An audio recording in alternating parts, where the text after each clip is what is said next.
Hello, Cancer, Sun, Moon, Rising, and Venus Signs. Kumusta kayo? Sana po ay nasa mabuti kayong kalagayan. Welcome back po sa Star Tarot. Kung bago kayo rito, welcome din kayo. Thank you sa inyong support. I truly appreciate it. God bless you all. Tingnan natin ang mga mensahe ni Cancer. Paunang mensahe po ninyo ay number 9, Suffering in Silence. Ayan. So, ang iba sa inyo dito, Cancer, siguro meron kayong problema, merong mabigat na pinagdadaanan siguro ang iba sa inyo dito, Cancer, and you are keeping it to yourself, no? Siguro hindi kayo nag-share niyan, iniinda ninyong problema with other people, sinasarili nyo lang, nag-iisip lang kayo na nag-iisip siguro, yung gano'n, no? Kaya you are suffering in silence, no? Alalahanin ninyo, Cancer, no, na you don't need to carry it all. You don't need to carry all the burden by yourself. Okay? Lalahanin ninyo na maraming tao ang maaaring makatulong sa inyong sitwasyon, anuman ang inyong pinagdadaanan. Okay? You just need to reach out. Or, kailangan mo lang din na maglakas ng loob para makwento din sa iba kung anuman ang pinoproblema ninyo. No? Kailangan mo lang na maglakas ng loob din para, alam mo yun, kayo, mag-reach out to people because sometimes kailangan din natin na makarinig ng perspective ng iba, advice ng iba, opinion ng iba, hindi ba? So, if you feel comfortable doing that, then do so, Cancer, no? Basta isipin niyo na laging merong support kang makukuha from other people, okay? So, tingnan natin ano pa ang ganap. We have material, look at that, material and spiritual prosperity. Ayan. So, napakaganda, no? Pagdating naman sa material na bagay, pera, source of income, siswertehin din kayo dito, Cancer. Maaaring ito na yung panahon, no, na makukuha nyo na yung tagumpay. Talaga, pagdating naman sa inyong trabaho, karera, kung ano man dito yung ninyo dito, Cancer, kung ano man yung pinagfofokusan ninyo, ano man yung pinagbubuhusan ninyo ng oras, attention, panahon, eto na yung panahon na magre-reap na kayo ng rewards ninyo, no? Doon sa kung ano man ang pinagpapagura ninyo. This is the time that you're going to harvest your efforts, no? Cancer, so good luck to that. So, we have emotional loss, Cancer. Meron kayo sigurong loss dito, maybe siguro meron kayong mga mahal sa buhay na nag-pass on the other side. Maybe you have lost someone dito, kaya siguro you're still grieving. Maaring mabigat pa rin sa inyong dibdib. Maybe this is just recent, no? Hindi pa siguro to matagal na nangyari, na loss na to, kaya hanggang ngayon siguro hindi pa ninyo matanggap or mabigat pa rin sa inyong kalooban, no? So, posibleng gano'n ang sitwasyon dito, Cancer. So, we have spiritual strength. Ayan. So, maybe this is what you really need right now, kailangan ninyo dito ng mas matibay siguro na relationship with with the spirit realm. Maaring ganun ang ganap.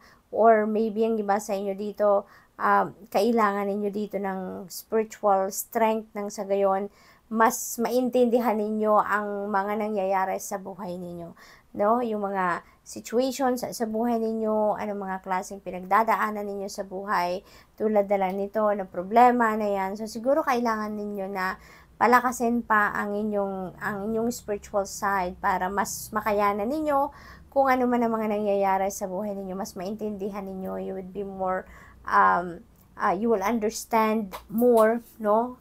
Kung ano mga nangyayari, bakit nangyayari sa buhay ninyo, kung ano man ang mga nagaganap sa ngayon. So, we have number 9 and number 9. So, that is double 9. Please look up for the meaning of double 9 po, no? Number 99 for more guidance, okay? So, what else? We have number 2. Yan, movement, choices, decisions. So, maybe, yung pinoproblema din ninyo dito is about choices. Maaring meron kayo ditong kailangang pagpilian, kailangang pagdesisyonan, napakahalaga, importante siguro nito or critical siguro na sitwasyon nito na kailangan ninyong pagdesisyonan. Which path I'm going to take? So siguro wala kayo sa yung pakiramdam ninyo siguro, no? hindi ninyo maisip ngayon, hindi ninyo ma-figure out kung ano ang best path na tatahakin ninyo ngayon, Cancer. So, maybe yun ang pinoproblema ninyo sa ngayon, ano? There is going to be some kind of movement dito going on. Maaaring meron ditong mga transition from one place to another, one situation to another.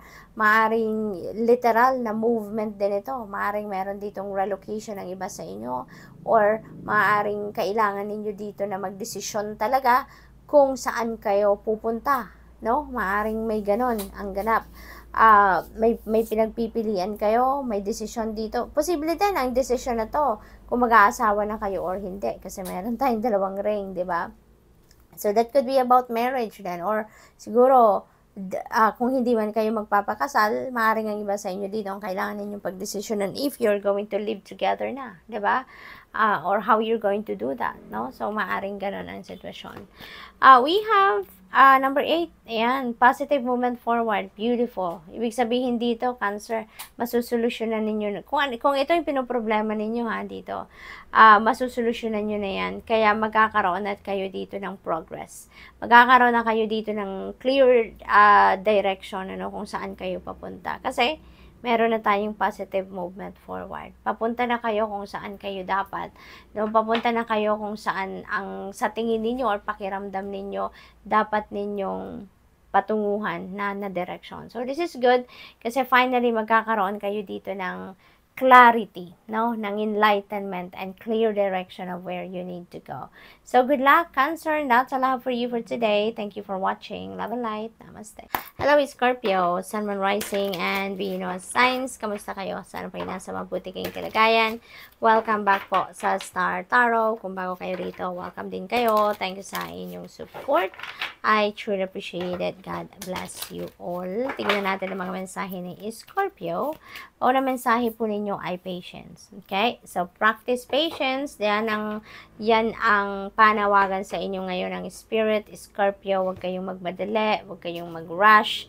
May mga bagay na kailangan talagang maghintay, may mga bagay na kailangan i-nurture, hindi mo mamamadali ang growth ng isang bagay, di ba? Ng isang sitwasyon, ng isang tao, di ba? So, that's why we need to practice patience. So, whatever the case may be, dito Scorpio, ano man itong minamadali ninyo siguro or you're trying to rush, you know, teka lang, kalma lang. Okay? Kalma ka lang muna, Scorpio. You don't need to rush. Okay? Kailangan mo muna dito na maghintay, matutong maghintay, matutong magpasensya. Okay? Always remember that everything happens in divine order and timing. So, regardless kung gaano tayo tawag dito, regardless of gaano tayo magmadali, gaano tayo mag-effort, you know, if it's not meant to happen yet, it's not going to happen yet, okay? So, what else? We have number 1, passion ignited. Ayan, so this is a new beginning energy, Scorpio. Meron ditong bagong kaganapan sa buhay ninyo. Maaring opportunities ito, no, napapasok sa buhay ninyo, and this is related siguro sa kung ano man ang passion ninyo, kung ano man yung what you really love to do. So, maaring surprising ito na kaganapan sa inyo ngayon. Masusurpresa kayo siguro dito na meron kayong opportunity na lumapit na talagang mag-i-ignite, no, ng gigising ng puso ninyo, gigising ng passion ninyo, no? So, that is possible. So, excited kayo dito, determined, excited, focused. Yun ang mga mararamdaman ninyo dito, Scorpio. Transition, yan, there is transformation going on dito for some of you, or parating pa lang ang mga pagbabagong ito. So, maaring personal transformation din para sa iba sa inyo. So, maaring marami kayong pagbabago ngayon sa perspective, how you see things, people, situations, or belief system, you know, something like that. So, it could be anything, no, na pagbabagong ito. Maaring sa external world ninyo ang pagbabagong ito na mangyayari. Posible din ganon ang sitwasyon. So, what else? We have third eye chakra. Okay? Third eye chakra. So, yung third eye chakra naman, this is the energy center between, yung makikita ninyo to, in between your eyebrows, tapos just right on top of the nose bridge. So, nandiyan dyan yung third eye natin. And that third eye chakra is related to our intuition, to our higher consciousness, no? Yung ganon. Kaya, most likely, ang iba sa inyo dito, Scorpio, merong mga intuitive messages na parating. Siguro, maraming downloads kayo ang parating sa inyo sa ngayon. Your intuition could be heightened sa ngayon. Your intuition could be on point sa ngayon. Kaya meron tayong third eye chakra energy. So, what else for Scorpio? We have number 2, spiritual union. Napakaganda rin ito. Kasi, this is partnership. This is union of two people. This is meeting of two kindred spirits. This is a strong bond between two people. So, iba't ibang klaseng partnership dito ang maaaring papasukin ng iba sa inyo dito, Scorpio. Depende sa inyong sitwasyon. Posible, unang-una, posible dito na makilala nyo na dito yung ano ninyo, yung soulmate ninyo, yung twin flame ninyo, yung potential na maging asawa, jowa, boyfriend, girlfriend ninyo, no? Or magiging partner sa buhay. There could be an opportunity as well para sa iba sa inyo na makakilala kayo ng bagong tao na magiging kaibigan nyo pala, magiging best friend nyo pala, or makaka-collaborate ninyo, or magiging partner ninyo sa proyekto, sa trabaho, magiging kasosyo sa negosyo, no? It could be different kinds of union dito, different kinds of partnership na maaaring pasukin ng iba sa inyo dito, Scorpio. Depende sa inyong sitwasyon. Okay? So, what else? We have number 4. Ayan. So, discontent and boredom. Ang iba sa inyo dito, no? Maaring ito yung inyong sitwasyon, pero magbabago ito. Nasa tapat natin si transformation energy. So, magta-transform ang inyong nararamdaman dito. Magbabago kayo dito ng pakiramdam, no? Posibleng makita na ninyo dito yung mga oportunidad na kumakatok na sa inyo. Kasi, if you can see, Scorpio, meron tayong mga iba't ibang kulay dito. These are the rainbow colors, diba? Nasa paanan ng lalaking ito. But yung lalaking ito, hindi nakatingin sa kanya, diba? Nakatingin siya doon sa kadiliman, sa madilim na parte ng buhay niya. And maaring dinidedma niya to, diba? Maaring dinidedma, ini-ignore niya because meron siyang hindi magandang nararamdaman, may discontentment, may frustration siguro, boredom whatsoever. Pero, maaaring magbago to, maaaring one day ma-realize niya dahil meron tayong intuitive messages na magagaling sa divine universe. Maaaring one day, maisip niya na, tapos na to, tama na to, diba? Wala mangyayari sa akin if I'm going to focus on the discontentment and boredom or whatever low vibration feelings and emotions na nararamdaman, diba? Kaya maaaring matignan ninyo to, makita ninyo yung mga opportunities na to. Ma-consider ninyong tignan ang mga opportunities and possibilities na nandiyan dyan sa inyong harapan. So, that could be also one thing na magbabago, no? Yung nararamdaman ninyo, maaaring kusa ninyong babaguhin yan. Kusa ninyong ita-transmute yan into positive feelings and emotions. So, good luck, and that's all I have for you for today. Thank you for watching. Love and light. Namaste. Hello, Pisces, Sun, Moon, Rising, and Venus signs. Kamusta kayo? Sana pa'y nasa mabuti kayong kalagayan. Welcome back po sa Star Tarot. Kung bago kayo dito, welcome din kayo. Thank you sa inyong support. I truly appreciate it. God bless you all. Tignan natin ang paunang mensahe ni Pisces. We have prosperity begins. Such a beautiful energy, Pisces. Kasi ibig sabihin nito na magsisimula na kayong magsisimula na ninyong maranasan ang prosperity and abundance sa buhay ninyo, Pisces. This could be the start of a change, of a beautiful change sa inyong financial landscape. So this is really beautiful. At tsaka ito, Pisces, magsisimula na kayo ditong tumanggap siguro ng continuous inflow of money. Maaaring manggagaling yan sa trabaho, manggagaling yan sa kita ng inyong negosyo, kung meron kayong negosyo or, booming na career, maaaring ganon. It could come from different sources din. Yung perang itong paparating sa inyo could come from different sources. Maaaring windfall of money yan, maaaring panalo yan, or maaaring manggagaling yan sa inheritance, or posible din na manggaling yan sa regalo sa inyo. Maaaring merong magpamana or magregalo sa inyo dito ng malaking pera. Posibleng ganun din ang ganap. So, good luck. We have rest and rejuvenate. Ayan, Pisces. Kailangan ninyo dito na magpahinga. Maaaring nai-stress kayo. Maaaring marami kayong iniisip. Maaaring marami kayong pinagdadaanan sa buhay sa ngayon na medyo mabigat, kaya kailangan din muna ninyo na magpahinga. Okay?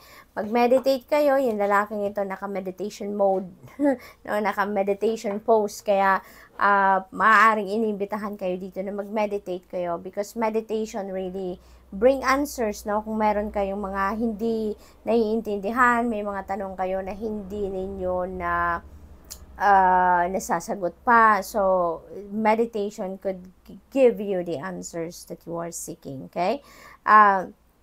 Since pagod kayo, stressed out kayo, so you really need to rest and rejuvenate para nang sa gayon, you will be ready for the next day's challenges, para na din na mag-ground ninyo muli ang inyong sarili, mabalik ninyo ang sentro, ang sarili ninyo sa sentro, yung ganon. So, good luck. We have emotional withdrawal, ayan, so number 8, maybe, kayo dito, no, parang, siguro kung ano man ang kinalalagyan ninyo sa ngayon, anumang klaseng sitwasyon ang meron kayo sa ngayon, posible, no, na yung damdamin ninyo matagal nang wala dyan. Yung damdamin ninyo matagal nang nasa ibang lugar na, nasa ibang mundo na, kumbaga, pero physically, nandiyan pa rin kayo. Pero, siguro dahil, alam mo yun, parang, you're walking away from something dito, no? At nauna na, naghahanap na kayo ng kung saan kayo papunta, maaring alam nyo na kung kailan kayo aalis, kung kailan ninyo iiwanan ng sitwasyon na to. So, emotionally, na kayo, wala na kayo dyan. Kumbaga, sa lugar na yan. So, posibleng relationship yan, maaring, alam mo yun, matagal na ninyong pinagpaplanuhan na iwanan na ang person na yan, maaring ganon, or trabaho, maaring ganon din ang ganap. So, parang naghahanap na lang kayo, naghihintay kayo dito ng perfect timing, no? Para physically umalis na din kayo dyan sa sitwasyon na yan. So, kung ano man ang iiwanan ninyo dito, no? Kung ano man ang klase ng sitwasyon na nag-withdraw na kayo dyan emotionally, that is a situation na hindi na nagsiserve yan ng highest good ninyo. That's why talagang gusto nyo ng talikuran yan, no, Pisces? So, what else? We have the waiting game. Ayan. So, you're waiting for something dito. Maaari din, na yung prosperity na tong matagal na ninyong hinihintay, and your patience is paying off na sa ngayon sa paghihintay, no? So, maaring ito yung hinihintay at nandito na, hindi ba? What else? We have emotional loss. Ayan. Ang iba sa inyo dito, maybe you have lost something, or maybe you have lost someone recently, pero hanggang ngayon, no, fresh na fresh pa siguro sa puso ninyo. Maaaring sa ngayon, iniisip nyo pa rin, no, yung taong yan, or yung sitwasyon kung paano man nawala yan sa buhay ninyo, no. So, maybe you're still grieving, maybe you're still sad, no, talagang pa rin, mabigat pa rin sa dibdib ninyo. Maybe wala pa ditong acceptance, no? Wala pang forgiveness, siguro, ng ganon. So, but eventually, this is 5. 5 resonates with change. Kaya eventually, kung ano man ito, magbabago at magbabago din yan, no? Your situation will definitely improve in God's perfect timing. So, we have number 3. Look at that. Napakaganda nito. Recognition and reward. Ayan. So, finally, magtatagumpay na kayo sa kung ano man ang inyong pinagkakaabalahan. Pagtatagumpayan nyo na kung ano man yung inyong pinagsisikapan dito, no, Pisces? Kasi may reward na kayo. This could be financial reward din na parating. Posibleng ganon ang ganap. Or maaaring merong recognition dito pagkilala sa inyong trabaho, pagkilala sa inyong effort, sa inyong performance, whatever it is. So, good luck. That's all for you for today. Thank you for watching. Love and light. Namaste.